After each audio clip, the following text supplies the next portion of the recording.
कहते हैं कि इंसान के आबाद या बर्बाद होने के दो बड़े कारण होते हैं। पहला, उसके पास अचानक बहुत सारा धन आ जाए, और दूसरा, उसकी शादी किसी अनजान लड़की से कर दी जाए। इन दोनों ही हालात में इंसान की जिंदगी पल भर में बदल जाती है। कभी वो खुशियों के आसमान पर होता है तो कभी बर्बादी के अंधेरे में खो जाता है।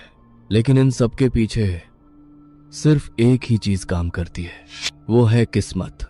क्योंकि किस्मत कब किसे कहां ले जाए यह कोई नहीं जानता। रात के ठीक 11 बज रहे थे। कमरे में एक लड़की अकेली ही बिस्तर पर बैठी थी। पूरा कमरा फूलों और मालाओं से सजा हुआ था। कमरे को देखकर ही साफ लग रहा था कि आज उसकी सुहाग रात है। वह अपना लहंगा उतार चुकी थी, क्योंकि मार्च का महीना था और एसी भी ठीक से काम नहीं कर रहा था।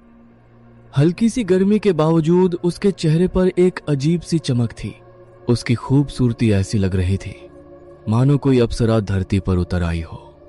बड़ी बड़ी आंखें दरवाजे की तरफ टिकी थीं, जैसे वह किसी का बेसब्री से इंतजार कर रही हो। कमरे में गहरा सन्नाटा था, इतना सन्नाटा कि घड़ी की टिक टिक भी साफ सुनाई दे रही थी। तभी अचानक दरवाजा खुला और अंदर किसी के कदमों की आहट पड़ी। वह समझ गई कि हमारे वो आ गए हैं।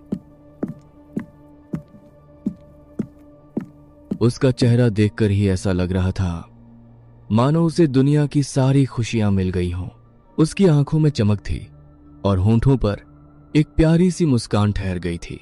मैंने जब आपकी तस्वीर देखी थी तभी समझ गया था कि आप खूबसूरत होंगी, लेकिन आज आपको सामने देखकर लग रहा है कि तस्वीर ने आपकी असली खूबसूरती को छुपा लिया था।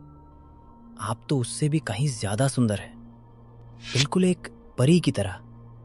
इतनी खूबसूरत लड़की मैंने आज तक नहीं देखी। आरिफ की नजर अपनी दुल्हन पर आकर जैसे ठहर गई थी। वह बार बार उसके नाजुक चेहरे और गुलाबी होठों की तरफ देख लेता, फिर शर्मा कर अपनी नजरें हटा लेता। उसकी पतली कमर पर पड़ी साड़ी की हल्की सिलवटें उसकी सुंदरता को और भी बढ़ा रही थी। दुल्हन आज सच में बेहद खूबसूरत लग रही थी। ऐसा लग रहा था मानो कोई अप्सरा सजकर बिस्तर पर बैठी हो और पूरे कमरे में उसकी मौजूदगी से एक अलग ही चमक फैल गई हो। कुछ देर तक वह अपनी पत्नी के साथ खेलता रहा और उस सुकून भरे माहौल में वक्त कब गुजर गया किसी को पता ही नहीं चला। देखते देखते दोनों गहरी नींद में सो गए। रात बहुत गहरी हो चुकी थी। शादी के शोर शराबे के बाद अब पूरा घर सन्नाटे में डूबा हुआ था। इस जश्न भरे माहौल में भी घर का कोई सदस्य जाग नहीं रहा था, मानो सब गहरी नींद में खो गए हों। आरिफ गहरी नींद में सो रहा था। अचानक उसी गहरी नींद के बीच उसे एक प्यारी लेकिन रहस्य से भरी आवाज सुनाई दी। उस खामोशी भरे माहौल में वो आवाज इतनी साफ थी कि उसकी नींद एकदम टूट गई।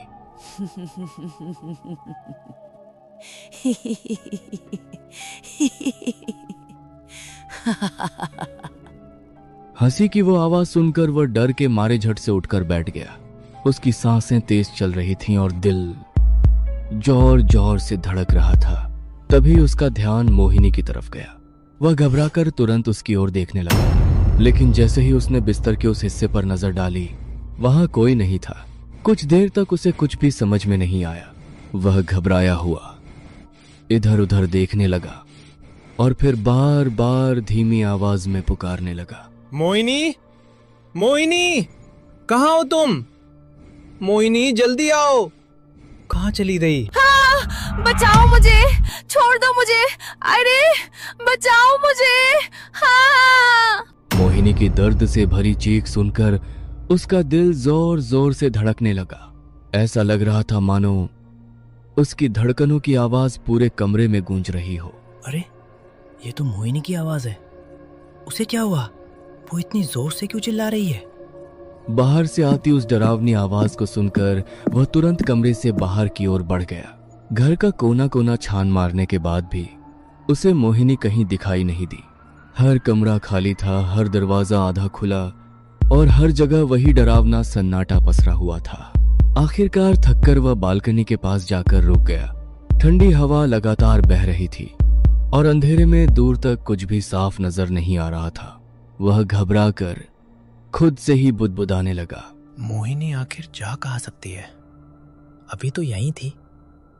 फिर अचानक ऐसे कैसे गायब हो गई? अपने आप से बातें करते करते अचानक उसका ध्यान बाहर की ओर चला गया।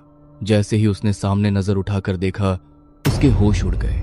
उसकी आंखें डर से फैल गईं और शरीर एकदम से सुन्न पड़ गया। कुछ पल के लिए तो वह सांस लेना भी भूल गया। बालकनी के सामने वाले फर्श पर ताजे खून से स्नेह पैरों के निशान बने हुए थे। उन्हें देखकर साफ लग रहा था कि कोई अभी इसी रास्ते बाहर की ओर गया है। ये देखकर उसके रोंगटे खड़े हो गए। उसका दिमाग समझ ही नहीं पा रहा था कि आखिर यह सब हो क्या रहा है।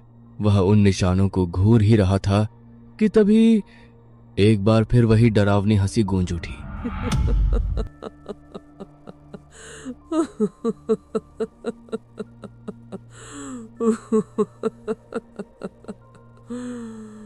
वह हंसी सुनकर उसे साफ महसूस हुआ कि यह आवाज कहीं ज्यादा दूर से नहीं आ रही थी। ध्यान से सुनने पर लगा यह आवाज सामने फैले सुनसान जंगल की तरफ से आ रही है। अचानक उसे ऐसा एहसास हुआ जैसे कोई उसे देख रहा हो। अंधेरे के बीच किसी की नजरें उस पर टिकी हुई हों।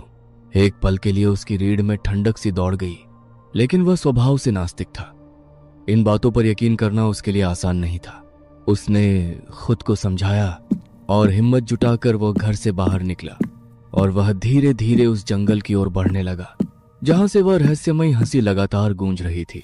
वह उन सुनसान रास्तों पर आगे बढ़ता जा रहा था। चारों तरफ ऐसा सन्नाटा था कि हर छोटी सी आवाज भी डर पैदा कर रही थी।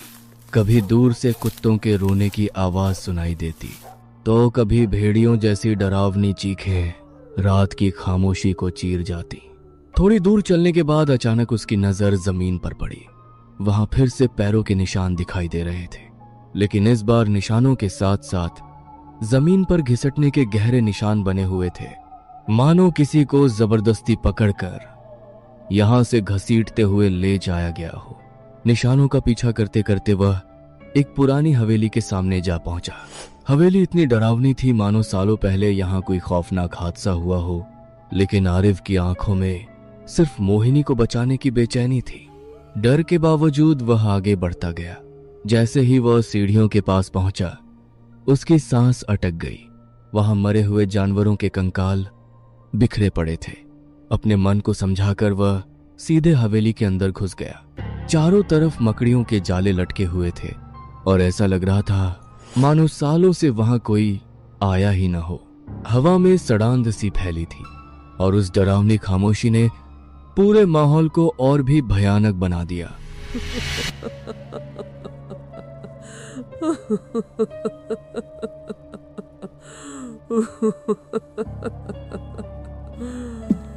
इस बार वो डरावनी हंसी ऊपर वाले कमरे से आ रही थी। वह तेजी से सीढ़ियां चढ़कर ऊपर पहुंचा।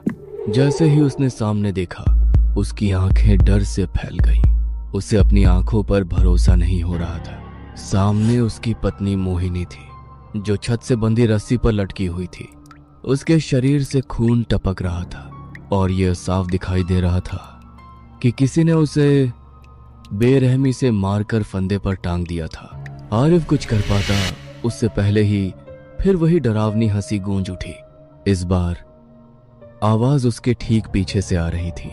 जैसे ही वह पलटकर दूसरे कमरे की ओर बढ़ा, वहां एक औरत खड़ी थी।